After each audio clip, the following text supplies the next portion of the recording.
Right now on Close Up with The Hollywood Reporter. I think the key to everything is to have such a relationship with the actors. I find like normally on a set, you're very much like a family. He said you're not just an artist, you also have to consider yourself as a general, and there are two parts you have to play. He can be brutal. Nearly died on a number of occasions with him as a director. People are watching films on their phones now.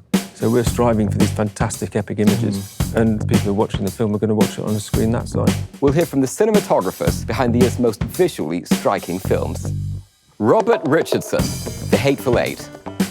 Masanobu Takayanagi, Black Mass and Spotlight. Linus Sandgren, Joy. Mandy Walker, Truth. Danny Cohen, The Danish Girl Room. Alwin Kuchler, Steve Jobs.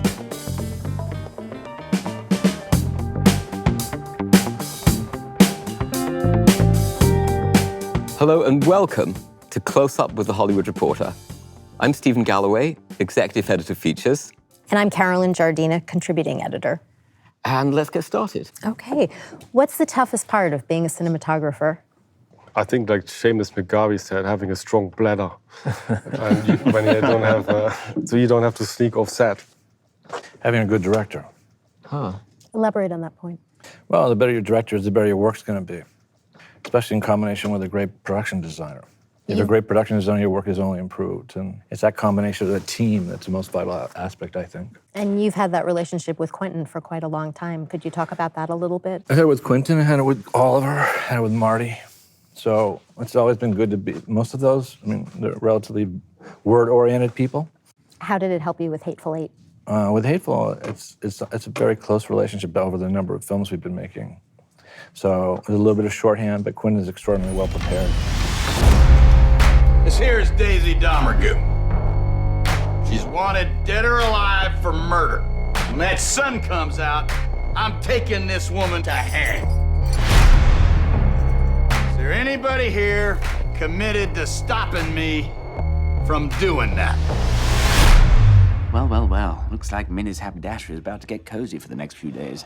Yes, it does.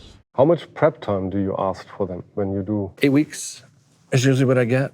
8 weeks? So on this one particularly, it was longer because it was 65 millimeter, and no one had shot with the lenses, so I had to come in and out. It lasted from almost 3 months. Now, that was a very long process because Panavision even rebuilt lenses for you. Could you talk a little bit about that prep period and what was involved? Well, the lenses, I don't know how much you guys know about them, but they're haven't been used 40 years roughly. They're ultra Panavision, they're 2.76 in scale. Also, Quentin wanted to shoot in 65 with a 70 millimeter presentation. There's no digital intermediate involved with this film in its initial showcase presentation. We initially set out to do standard 65, but I saw these lenses in a back room and I didn't know what they were. They were magnificent. They're like, like nothing I've ever seen. When they went on the screen, you just yeah. So you discovered them just by walking around Panavision? Because I didn't know that they existed till I heard from your film. Yeah, I went up with my camera assistant, and we put up the original lenses we had, and I was looking, and while they were putting up and refiddling with some things, I walked through a little netted off area, and over in the far back corner in a very dark part of this little room were these set of lenses. And they were shaped like wedges. I was going, what? A wedge? What were they built for, actually? What were they used to? Ben-Hur. Oh, Ben-Hur. Oh, wow. That was the first one. I think there might have been one prior, Mutiny on the Bounty. And so they had prism fronts, so they're angled like this. Then they had cylindricals. Cylindricals went later for Khartoum and, you know, Mad World. But it was remarkable when they went up. I had to smile. And when Dan Sasaki came back, and he saw me looking, what are these? Dan went, like, his eyes went big, like, oh my God, you'd like, maybe you can get this pulled off. But I know we all thought simultaneously, like, 2.76 should be reintroduced. We should actually mention Dan Sasaki because he's a lens god, isn't he? Like everybody knows about. Yes. Oh, really? Panavision. Well, he's the one who tweaks lenses, and he's like the man to adjust lenses. And builds them. And builds them. He's quite incredible. Beyond having a great director, Massa, what is the greatest challenge for you of being a cinematographer? What's the toughest part of it? I think to me the toughest part is to meet the material. I wish every script that I receive is the good story, something that I can commit to, but it's not like that, unfortunately. So, yeah, I think to me right now, at this point of my life, I think the toughest part is to meet with the material, the story. So, To find good material. yeah, exactly. Huh. I think I'm the same. It's about the script. I think that comes before any of the work, any of the technology or whatever.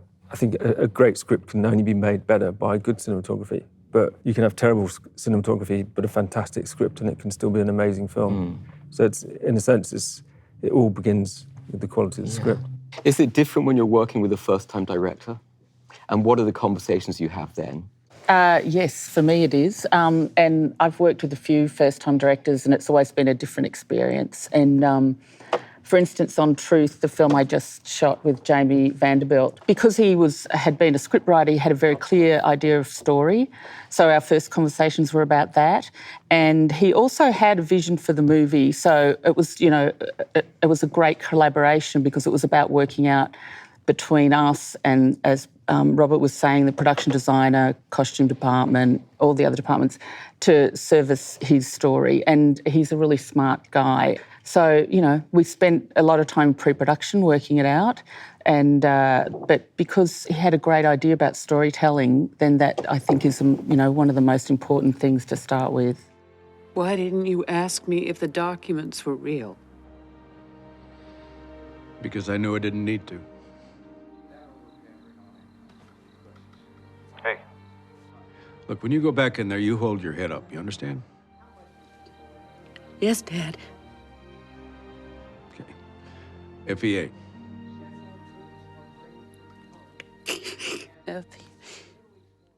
Jamie, he came to me and said, I've got no idea about what I'm going to do on set and about cinematography. So teach me that part of my job. Which is great, right? Yeah, it was. Because he's been a writer, he's already been on set, but he's never been in that position to make those decisions. So what I did for him is we started testing, and I showed him lenses and how the cameras were working, and so that when we got on set, he understood already, the basic technical information that I thought he needed to know. And then we talked about lighting, obviously, and I shot tests to show him things. Huh. You've worked with David O. Russell twice, I think. Yes. How are those experiences different? And how is working with David different from other directors? David, he's a great storyteller.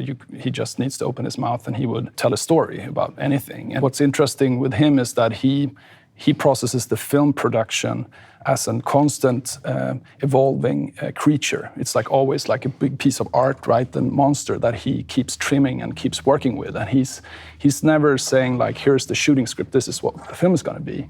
While other directors could be very precise with exactly what they want from the beginning and never leave that idea, especially maybe younger directors. My first film that I shot, the directors were also first-time directors, and we did together a super precise storyboard that we followed completely. But I think the more you learn to let the acting and the whole film sort of impact you and let you be inspired.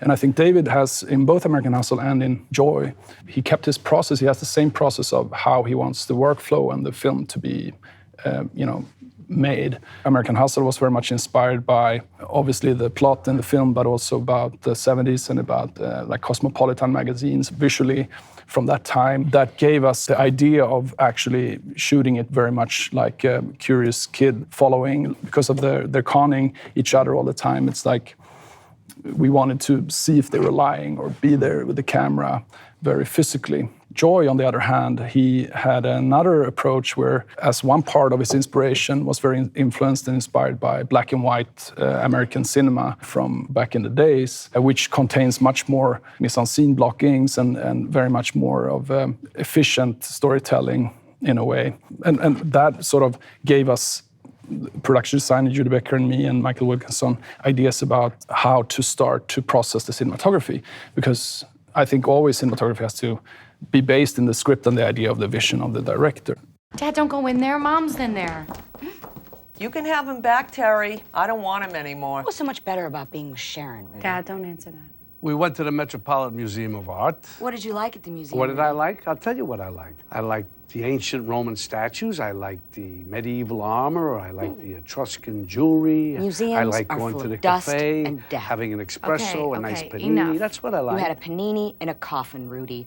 A dusty, boring coffin. Then why'd you ask me? What are you, a crazy person? What happens when you disagree with a vision? Have any of you walked off a film because you disagree with a vision? Danny? No, I walked off a film as an assistant. Oh, why? Because it was really, really boring. I was a clap loader.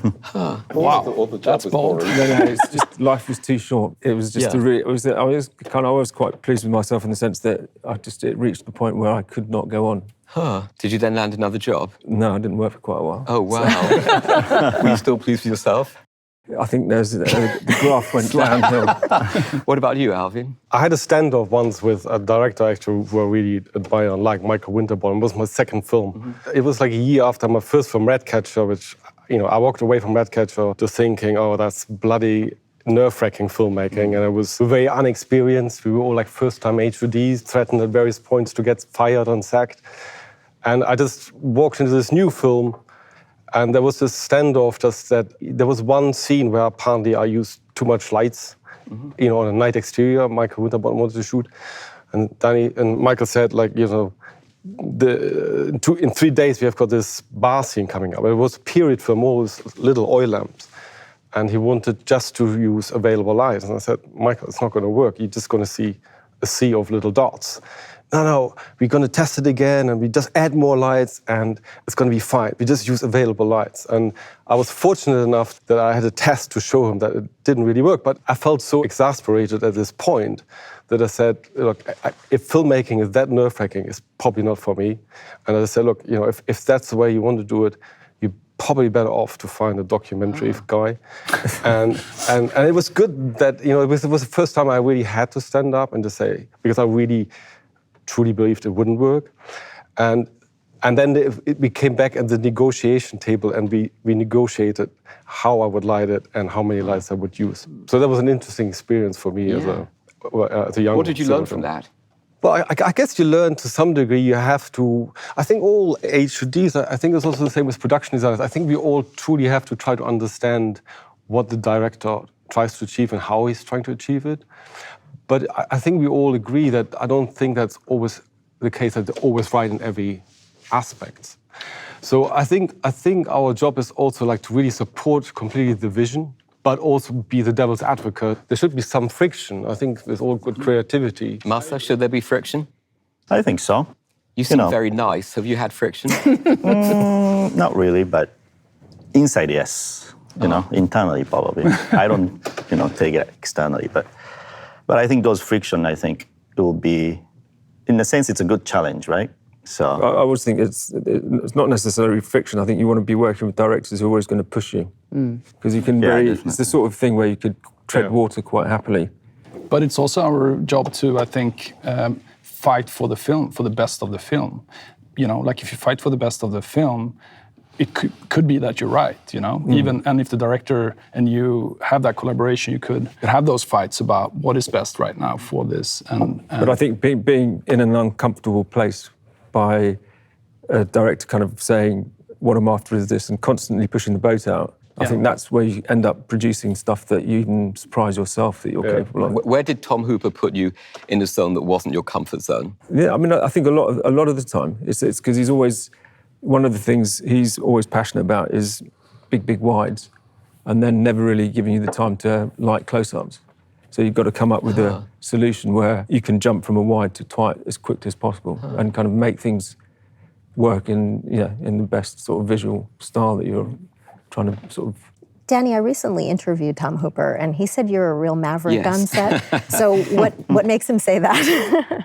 I think weirdly, what's interesting about working with him is I think you might say I'm a maverick, but I think he's an anarchist, which is potentially slightly worse. Because he's always going to throw something at you that is completely unexpected. So I think I just feed off that to never be certain what might turn up that day. In a way, you can always do as much prep as you can get and be totally prepared for certain scenes, and it's necessary. But I think sometimes you can prep interesting situations out of existence. And I think there's an area which is a grey kind of place where things happen that you never, ever are going to expect. And it might be weather or any number of things that impact on the day's work. Mandy, would you call yourself a maverick?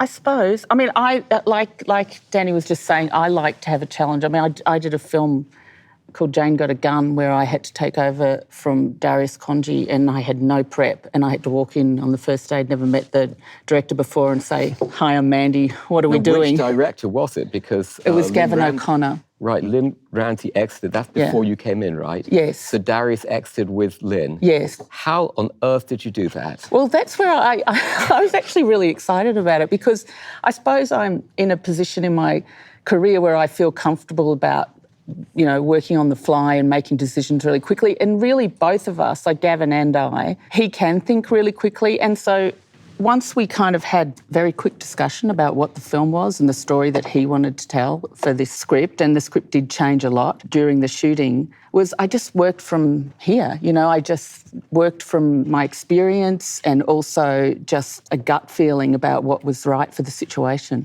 But it's somehow liberating, isn't it? Yeah, I enjoyed it. Yeah. But no, you don't have to blame yourself for the short prep time. And it's just like you do the best you can. But I think thinking on your feet, I think that what that lens is, you might take the day's work in a completely different direction.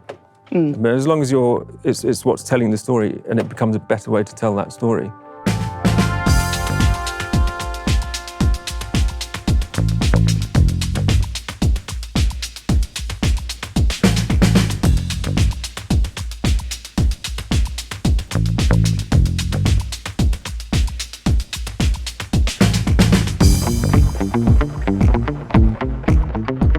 What's the biggest mistake you've made as cinematographers, Bob? Signing on to certain films I shouldn't have made. You took your name off one film. Why?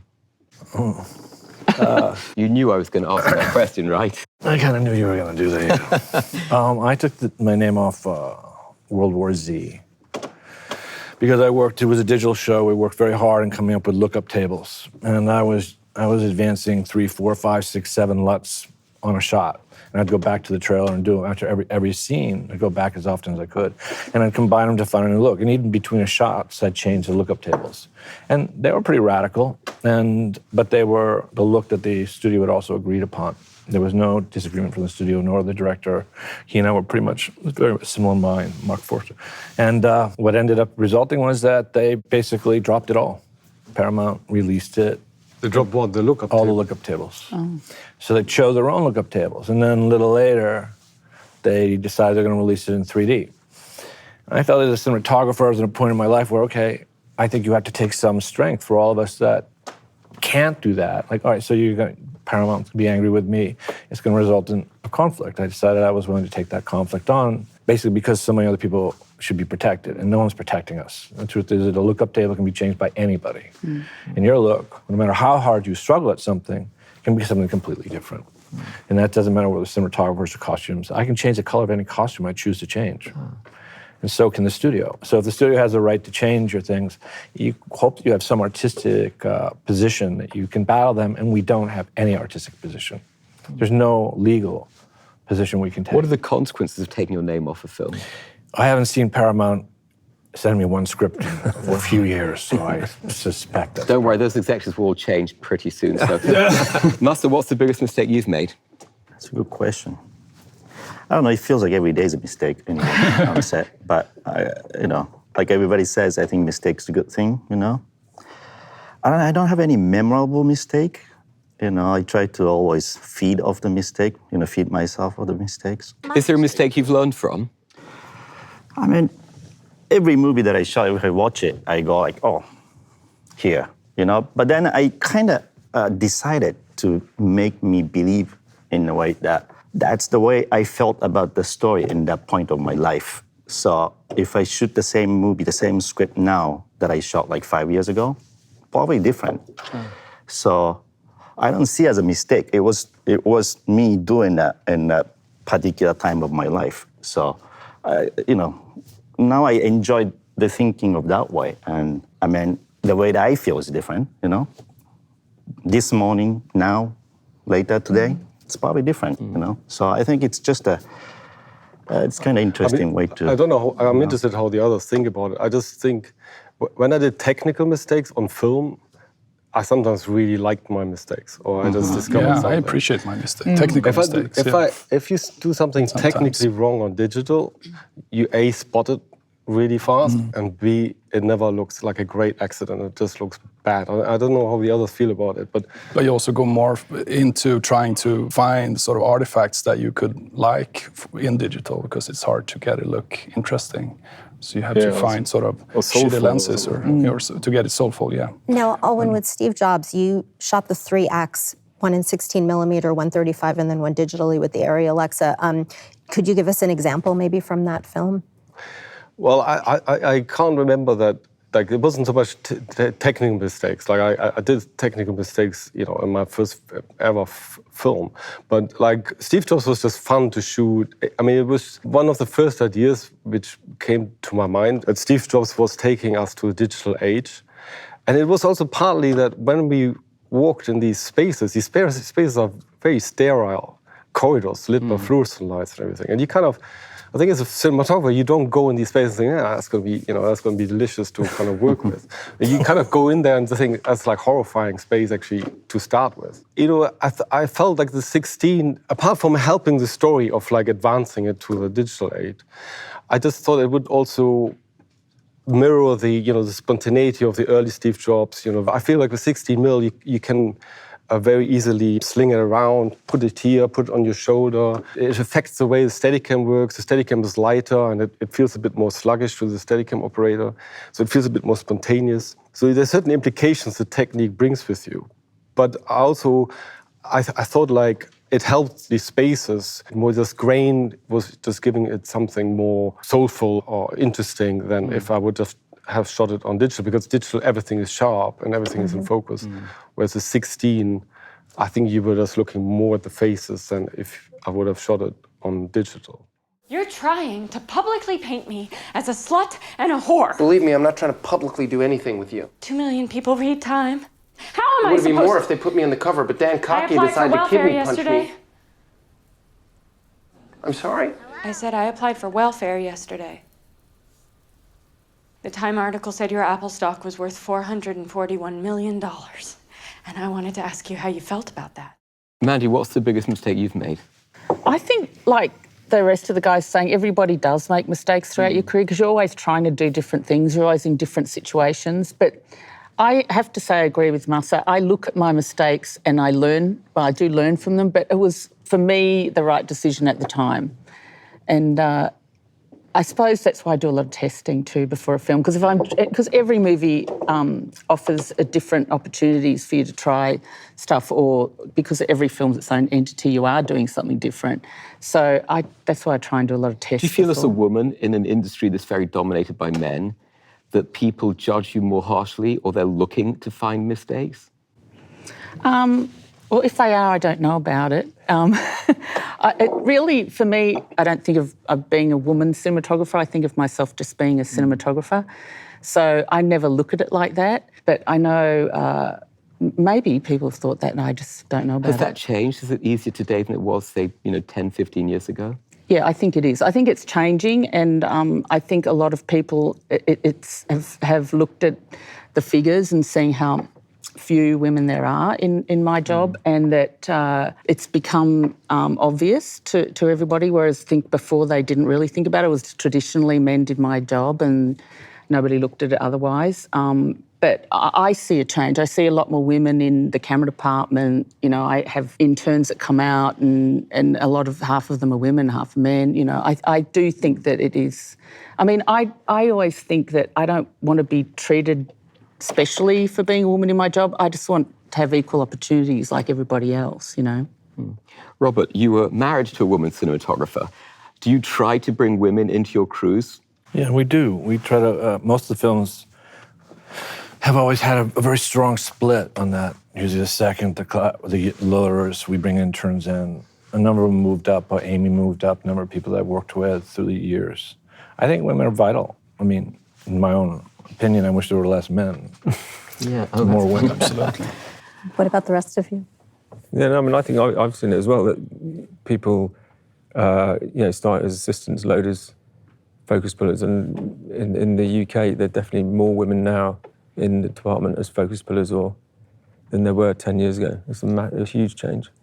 Interesting enough, with Danny Boyle, who was like a great director to work with, but apart from that, he actually sent the word out to all HODs to make a special effort to employ, African Americans or women, and I thought it made a real difference. To kind of, he really put pressure on all of us to look harder. To look harder to find opportunities for these people. And I thought it was really interesting that when it came from the very top, that it made a real difference in us really taking the risk with somebody with a position and looking for these people. So it was actually a great thing that it came right from the top. Yeah. Who taught you the most? You started with Oliver Stone. You did a lot with him. What did you learn from him? To appreciate the word. I think that element which everyone speaks about, which is how important the script is to you, is the most important thing we all know. I also look really firstly at the director. I want to know what the director has, and if he's this kind of character, like such as Marty, who also is very devoted to the word, but also a strong visualist. Yeah. It's a Why great teaching. did that period of working with Oliver come to an end? I took a Marty movie.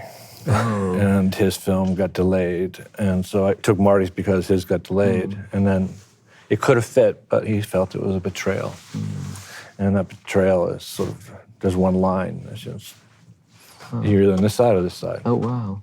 So that ended it. Although we did come back together to do Pinkville, and I wanted to work with him, and I even wanted to work with him when he was going to do the second Wall Street. I said, why didn't you hire me? And he said, because you have too much fire in the belly. He and I would have friction. Yeah. He's like a bad brother. That's interesting. I mean, Oliver has friction with a lot of people, so I wouldn't think that's necessarily... Oh, no, it's a great pleasure. I love it. He's like a brother. But he can be brutal. I nearly have died on a number of occasions with him as a director. Mandy, how about you? Who taught you the most? I think I've learnt different things from different directors. I suppose I learned a lot from Baz Luhrmann when I did Australia. Yeah. One of the most important things I learnt from him is he said to me, you have to be a general, because I was running a lot of different units and my department was, 100 people, and I'd never done that before. And so he said, you're not just an artist, and because I am an artist, but he said you also have to consider yourself as a general, and they're two parts you have to play, and very important, especially on a bigger film, and that's what he taught me. And are you comfortable being a general? Yes, I am. Okay, good. Yeah. Yeah. What was the hardest thing about becoming a general? Well, it's about delegating, and I think that before I'd always operated on films, and it was about to keep the vision consistent, keep, the lighting department and the pre-lighting and the rigging and everything, to be able to delegate and feel comfortable that those people understand what your requirements are. Masa, are you a general? I hope so. Yeah, in a sense, we kind of have to be, I mean, my work is not just me. So we have crew, the excellent crew, camera department, great department, electric department, name it, even costume, art department, everything. It's not just me. You have to be able to communicate, and you have to be able to deliver your ideas to all the people. Yeah. So I think in a sense, How would you apply that to your two films this year? Both movies, Black Mass and Spotlight, both movies are set in Boston. Black Mass we shot in Boston, and Spotlight we shot in actually Toronto. We went back to Boston a few weeks, but I mean Boston, Toronto, excellent crew, and it was, I think the boss shoots actually really smooth. It went really smooth. You had a lower budget on Spotlight, though. How did that affect what you did? I don't think budget. It's actually, I mean, from my experience with, I haven't done any big budget movies, but from my point of view, I don't think budget actually doesn't matter. You always come up with some ideas, and there's always solutions. So yes, you can make Spotlight with $1, I mean, you got to have a talent and all that. So, but I think it was enough. And then that limitation is the one that took us to Toronto. Limitation is the one that took us to certain format, the way that we shoot. And I think that's also the relationship, right? Our art is not just we can do anything. I think it's something that, I don't say compromise, but it's more about you got to come up with your ideas, You have to force yourself to the point that you come out with something You original. always strive higher too. Yeah. I think you always want to make it better, whatever budget, I assume, like you want to always step it up anyway. I think there always needs to be something which slightly scares and challenges you, isn't it? Yeah, and it's like you want on a project. just take one more take. Oh, we don't have time. What scared you the most on this film or any film? Well, on the last film, Steve Jobs, I loved the script and I read the script, but I could see like a week before we started shooting, Danny and me kind of getting nervous because it's all about words and delivering words. Where are our moments to visually bring something interesting in? So that was kind of it was a strange experience because normally we look for the visuals, and I didn't have that with that film. It was more about that was blown away by the words, And it was a very specific challenge. How do you best support the actors, giving the platform? And Michael and Kate, they had to remember so many words. So after 9 hours, they were just done. And they were like computers shutting down. We had to accept that. We had to kind of give them the best platform for it. I mean, that's like the film I did with Michael Winterbottom. That was physically scary, like to work in these temperatures and how physically it would work.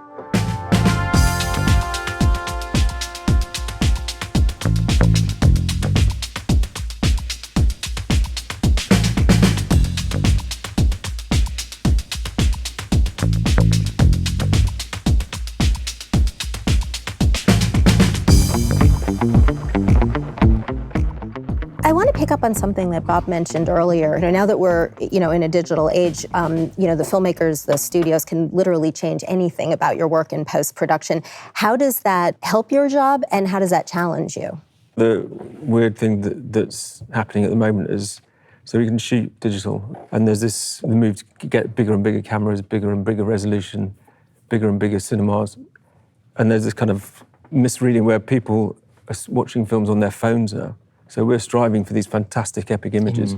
And, a huge percentage of the people who are watching the film are going to watch it on a screen that size. And how do you feel when you see people watching your movies on a phone? Conflicted.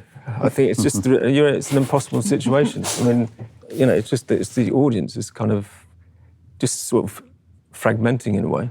But I think also it's about communication. It's like, you want to establish the look of the film that you want to present to the director. You want to establish that as soon as possible, and like throughout the editorial and everything. And I think there's ways, like for example, even though I shot on film, the last films, we do those cinema scan transfers where I communicate with the lab and create the dailies and show stills on a calibrated iPad just on the day when he's locking the dailies for the director, and signing off on it, sort of, and when we feel that the look is established, and that also gives me obviously a receipt that, things are looking good, and if the dailies looks the way you want, I think you're far ahead, because then most people tend to like the dailies better than creating something new in post, I think, in general. I think that's interesting, because I used to the expectation of dailies are so high now. But I used to actually like that when the dailies came back and there was like fluctuations from day to day about your rushes. I personally liked it because I looked at it like that I was discovering something in all these different looks. And as long as nobody else minded, like with the assembly, I didn't mind it that at all. I found it interesting. I found it interesting, like one day it was cyan tint, the other one. But now I stopped doing it because I feel like everybody wants to almost see complete film by the time you're finished. The director is very latched now to the product because it's almost a completed film. That's right. So the digital intermediate process is actually starting earlier. Like I grade with Johan Lucas a lot, and Yvonne does my dailies now. Yeah. So I'm asking him to do my dailies, and we work on lookup tables ahead of time, and then we start changing, and I'll ask for redos based on that, and then Marty would watch it and go like, well, that didn't look like that when I saw it. And because it hadn't aged. It's not like, it used to be the same problem with film. I remember I shot Platoon, and Oliver goes, I want more yellow, I want more yellow. I said, Oliver, you're looking at a film that's faded. Why do we want more yellow? And because he's been watching for so long, it was embedded in his heart. You can't really argue with that. You can't go like, okay, well, I want to clean it all up. Yeah. So I had more points of yellow than you would ever expect. Maso, how much are your films manipulated on set? Do you do color grading? Well, for Black Mass, it was film, so it was all communication with the daily timer colorist and Deluxe New York. But Spotlight was on, we shot on Alexa digitally. And yes, we had DAT on set, but what I told DAT is like, you can do anything you want, just don't send that to lab. Just send the data to the lab, that's it. Don't send your metadata or anything. Because then I had a colorist at the lab, at the Toronto Deluxe, and then we made sure that he has the lot from my DI colorists also. And that's the triangle of me and DI colorists, the final colorist, and then the daily colorist. So we're always in the communication, and I think daily was fine, you know. But for your film, they must have actually made the film stock, right? I mean, it's like you wouldn't find that. Hateful Eight. Yeah. Yeah, they basically had to make the stock. Wow. And they also did 2,000-foot reels for us. Panavision made 2,000, so that Quentin, we couldn't run that much. You get 1,600 feet to 17, and the motors would go bad, but they made a magazine so that he could do longer takes with his dialogue, because it was too short. And the labs, they must have had some re-rigging time. Only one lab in the world for us. It's Photochem. Photochem. Yeah. Nobody else does it. Yeah. And because this past year especially, there's been so much attention on keeping film alive, what are your thoughts on what's happening right now? Is enough being done? I mean, I still love film, and I still feel like when I work with film that I can induce something more soulful, and I feel I can express myself better. I feel like there's something. Your films were a huge influence when I was a camera student at the NFTS, and I saw all these overexposed Super 8 and stuff like that. For me, that was the revolution has arrived. I loved all this kind of experimenting, and I loved experimenting myself, you know, when I got the opportunities.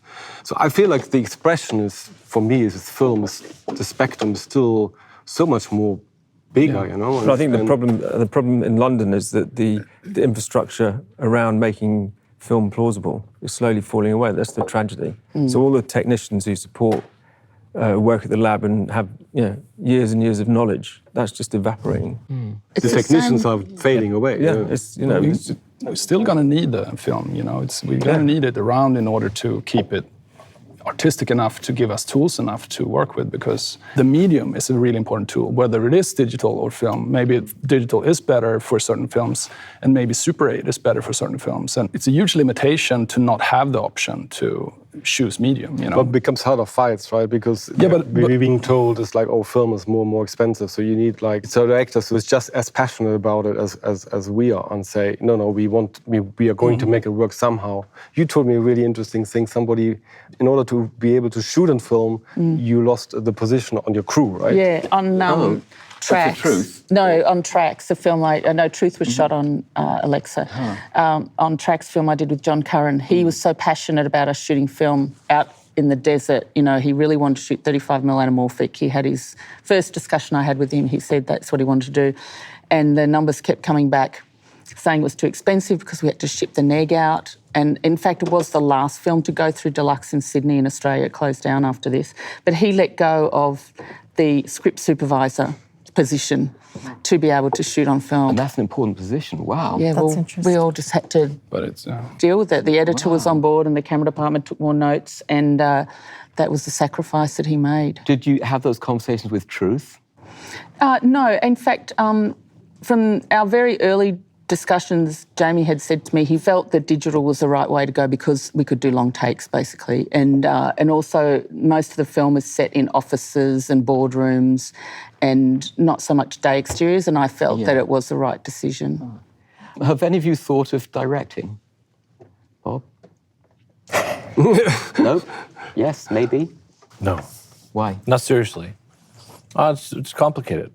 I kind of just want to be better at what I do. Still track it. I feel I learned so much from, working with great directors, and I realized that I don't know at all as much about, the directing work as, for example, David Russell. I think to me, and I also learned so much about visually, express myself visually, thanks to that relationship you have with a director that has, a strong story and a strong storytelling. Danny, what about you? I have no desire to direct. Interesting. For me, it's just learning to do what I do better and better and better, because the game's always changing. So I don't think I've got the kind of overview that you'd need if you want to direct. That's just... Danny, we haven't heard much about Room yet. Tell us a little bit about the challenges of, I mean, obviously a large part of it takes place in a confined space. How do you approach that? Yeah, I mean, I think Room was interesting. I mean, I was just looking at this table. I don't think this would have fitted in the room. Oh, wow. So we kind of, right from the off, made a really stupid choice, which is we would do it in a room pretty much the size of this table, a bit bigger than a table, but without... Was this a real room or was it on the set? It was on a set, but we just made a kind of choice never to take the walls out. Wow. So it's like we ticked every box of what not to do when making a film. But I think those restrictions just put us in a place where we're constantly trying to reinvent the wheel and do something interesting in a tiny space. When I was a little older, when I was 17, I was walking home from Where school. was I? You were still up in heaven. But there was a guy, he pretended that his dog was sick. What guy? Old Nick. We call him Old Nick. I don't know what his real name is. But he pretended his dog was sick. What's the dog's name? Jack, there wasn't a dog. He was trying to trick me, okay? There wasn't a dog. Old Nick stole me. I want a different story. No, this is the story that you get. How limited were you by the fact that you have a kid in all those scenes and therefore reduced hours? Well, yeah, I mean, so just to make life even more complicated, because we were so restricted with his hours, we then thought one way to achieve what we needed to do was shoot 2 cameras with it all the time. So then 2 actors, 2 camera operators in a space not much bigger than this table. What was the widest lens you used? But that's what we found, is that I think when you're in that situation, you end up being counterintuitive with it. If you just put it on a wide lens, then it fills the frame and it looks like a big shed. So what we're after is trying to achieve a sense of claustrophobia. So you kind of end up doing the exact opposite of what you think might look good. Do you like shooting with multiple cameras or do you not? I certainly don't.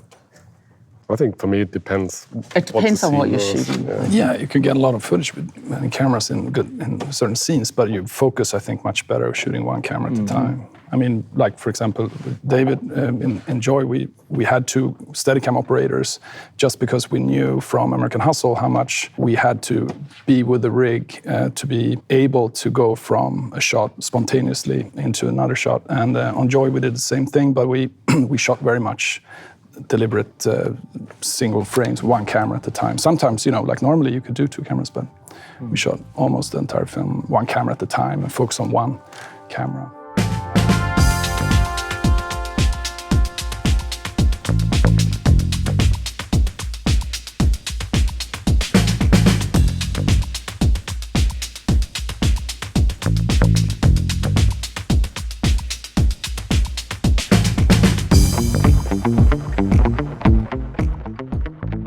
What are some of your favorite shots or scenes on film, not necessarily your own films? What has inspired you? Conformist. Oh, Storaro. Of course, the great one. Is he? Yeah. For me, it was Apocalypse Now. Apocalypse Now was one of mine too. I still love that. Coppola was such a great master of knowing editing, music, sound. And also there's some scenes which are complete priority to the actors and some scenes which are completely visually told, And to me, that was certainly one of the films which made me want to become a cinematographer. I was just blown away by what these guys did. Storaro had a great run in there. Yeah. You had Reds, different directors. I read this interesting story about Storaro that I think it was his first Hollywood film. And I think he only ordered 1 generator. He didn't realize he could have ordered 3 generators. And so that's why he had to think so hard about, I can run this light there, but I can't run this light. And I think because he was so good with that limitation, something incredible happened, Yeah, because you have One from the Heart as well. Yeah. Yeah, amazing. Yeah, amazing. Yeah. Masa, what about you? What are some of the scenes or inspired I think, you? the Francis Ford Coppola's movie, definitely The Godfather, the first one. Gordon Willis. Yeah, The Conversation also. Coppola also. I think those movies, like 70s movie, I like that. Gordon Willis, Manhattan's an amazing looking film. Yeah. But it's hard not to say Marty with Taxi Driver or Raging Bull. Yeah. Is there one image from any film that you take to the grave with you? Well, that would probably be something from Citizen Kane. Huh. I think what he did with... I see so many of those images. Greg Toland, right? Yeah, just so many. The Third Man, one of my favourite films of The Third Man is you kind of watch it, try and get your head around what they were doing at that time with the equipment, with the film stock. Hard to imagine how you'd actually achieve it. But for me, it's still also like this simple image in Apocalypse Now of Marlon Brando coming in and out of light. You know, it's just how simple is that? And you know, the actor used and understood the lighting as well, and really used the lighting. I thought it's like sublime. You know? Yeah. Growing up, did you imagine having a different career at any point, and what would it have been? I wanted to become a comic artist. Oh, right. Me too. Yeah. Really? I love to illustrate. Yeah. But also, I wanted to be actually Jacques Cousteau. Jacques Cousteau. Yeah. Oh, Jacques Cousteau. Yeah, and travel around the oceans and Wear the red hat. figuring out what the whales are talking about. Mandy, how about you? I knew when I was really young I wanted to be a cinematographer because I loved photography and I loved cinema, and I thought I'll put those two together. So when I was about 13, 14, I said that's what I want to do. How about you guys, Massa? I wanted to be a baseball player when I was a kid, but I guess I wasn't big enough, so... I foolishly did a degree in social sciences, and I think that's the way I was heading, but went off track somehow. Bob? I wish I had a great voice and a wonderful way to play a guitar. What's most misunderstood about your job as a cinematographer? No one has an idea what we do. No. I mean, I actually asked the driver that took me, the taxi driver, and he didn't know at all. What did you tell him? I asked him, what is a cinematographer? And he was like, he didn't have a clue. And I asked him, what is a director of photography? He didn't know. So what do you tell people when they ask you that question? Yeah, it's hard. You sort of have to explain the entire film being a big collaboration between different artistic people that has to collaborate, and everything comes out of a vision from the director, but that you have a sort of a mix of a technical and an artistic job. Sort of. Mandy, what is the most misunderstood thing? Do you think? I also think, because I was an artist in residence at UCLA, and to my students, you know, a couple of people had said to me, well, don't you just make cool shots and don't you just sit there thinking of cool images? And I said, no, that's not what you're there for. You're there to tell the story. You're there to help the director tell the story. And as Linus was saying, collaborate with the other departments. You're all there to tell the one story and to help create a vision. Maddie, as an example of that, why don't you talk about truth? Because you really used the lighting, the camera, to show what Mary's experiencing during the course of the film. Yeah, well, that was our intention from the start. We always wanted to make it very subtle, the way that the camera was, you know, not draw attention to ourselves in truth. And because there's a lot of people talking in very small rooms and there's a lot of dialogue. And so at the beginning of the film, when they're putting the story together and we're introducing the characters, it's much lighter and there's a little bit more colour and the camera moves quite a bit.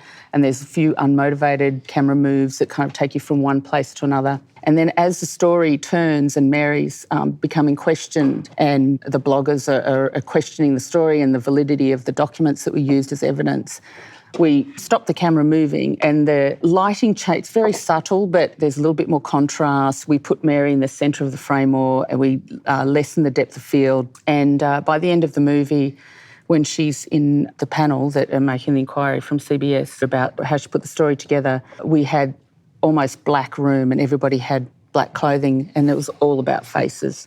And then we only moved the camera. Like there was a lot of people in the room, it was about 20 people in the room, but we only moved the camera twice and it was when she was making her end speech. And then so we felt that we wanted to make an impact with the camera rather than people being aware of it all the time. And same with the lighting. We talked about Gordon Willis, who would light things with such extraordinary precision that it must have been quite difficult for the actors.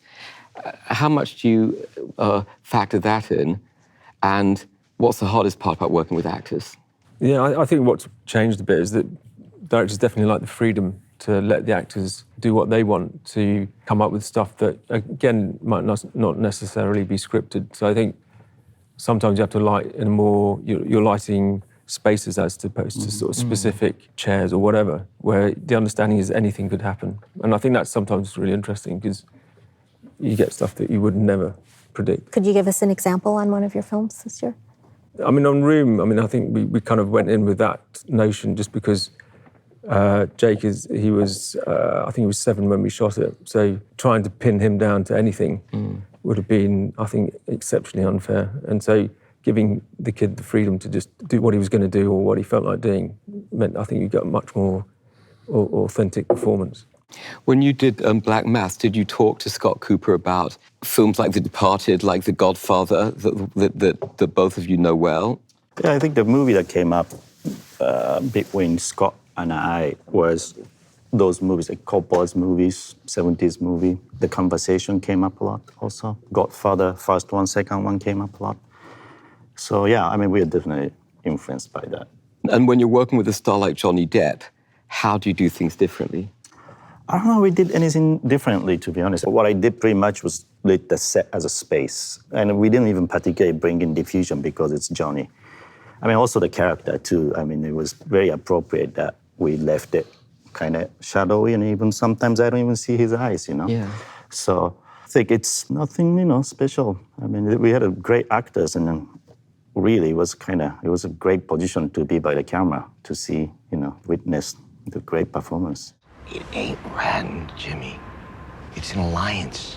An alliance between me and the FBI. No, between you and me. I can help you, Jimmy, and you can help me. I'm not trying to clean up Southie. I love this place. I'm interested in the North End. I'm interested in the Mafia, and I bet you are too. What was your experience on Joy with your actors and actresses? Well, we shot on Joy. We worked very much. I mean, Jennifer Lawrence was basically on set every day. I think you obviously need to work with actors in a collaborative way and in a gentle way, I think. But it's nice to be able to show what your intentions are with the film, with the lighting, and already on camera test as well, like establish a relationship. But do you have to light her a particular way? No, I mean, I also like to light the room a lot, you know, and like to work rather broad-stroked in general. And then different actors have different needs. I mean, Jennifer looks gorgeous in basically any light. So, but then on Joy, apart from American Hustle, where I worked with David, we had a different approach. We had a much more classic sort of one-directional idea about the film, where we lit it more noir, if you will. But I like to light the room in general and then give actually the actors the space to move around in that room. And then sometimes you just need to ask them to be in a particular space. And but I think the key to everything is to have such a relationship with the actors on set that you feel, you know, a mutual respect for, like, you can talk about anything about those things, you know, because we're professional about things. And I find, like, normally on a set, you're very much like a family. And because of that, you can say, you know, you can talk about things. Just before we come to our last question, you're all away working so much. How does it affect your personal lives? It's crap. Yeah. That's it. Yeah. How do you juggle that? I think I've got 4 kids, so I'm always in deep trouble about being away for lengths of time. I don't know what the solution is. Anybody? Mandy? I think I'm really lucky that my husband, who used to be a chef, decided to be full-time dad when our daughter was born. And so he's always been at home and I go and work. And then when she was little, they used to travel. We travelled together. For me, it's about the time that I put in when you get home. And I always try and be there and you know, I don't just say, oh, great, I've got some time off, I'll go and see a movie. You know, I try and, you know, make up for the time I've been away and be in communication with them while you're away. Yeah, it's hard. I agree. It's all about, like, capturing. With the kids, at least, I think it's really, I mean, that is what you, with my wife, she's really understanding, and we have a really great relationship for me being away. But with the kids, it's much more tricky, obviously, because they don't know why dad is gone, you know. And but then to recapture that time when you come back is really important to me. Bob, what about you? I made the singular decision to devote my life to film. Wow. At the expense of family. Do you regret that? No.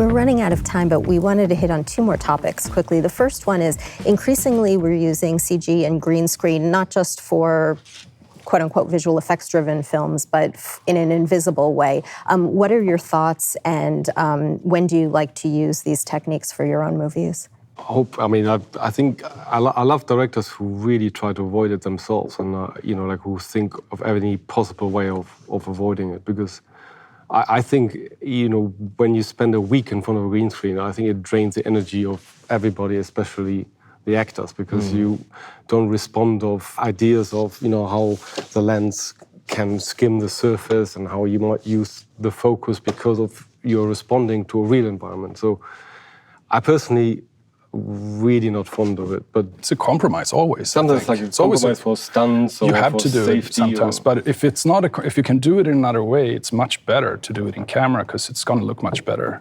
I wish there were two categories for Academy Awards and for ASC. Yeah, I agree with that. I think we need to get out of it. We're in the wrong space now. There's films that are shot relatively normal with X percentage of visual effects, and then there are films that are shot all visual effects with very minimal real time, and yet they're put in the same categories, which is an impossible category to beat.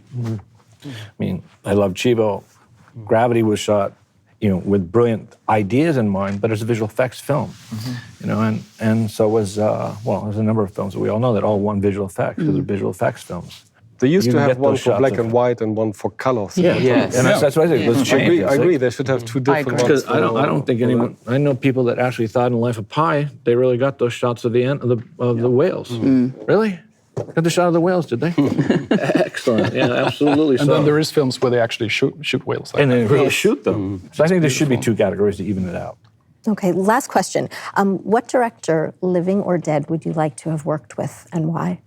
I would love to have worked with Hitchcock. I think he's such a huge, to me, it's just such a huge mystery somehow, how he's just such a unique guy. He's like no one else. I don't know, where is he? I think he would have been amazing to work with. Billy Wilder. I think I grew up watching all his films Sunday afternoon telly, and of all the stuff I used to watch, every time one of his came on, you think, that's amazing. Yeah. Masa, how about you? I'll say David Lean. Yeah. I like Paul Thomas Anderson. He's alive. There's a message for him. Yeah. I was going to say Wim Wenders, because a big influence on my career was those films that he was doing with Robbie Mueller when I was growing up. I would like Bergman. Good. I want to thank all of you very much for taking part in Close Up with the Hollywood Reporter. Thank you. Thank you. Thank you. Really excellent.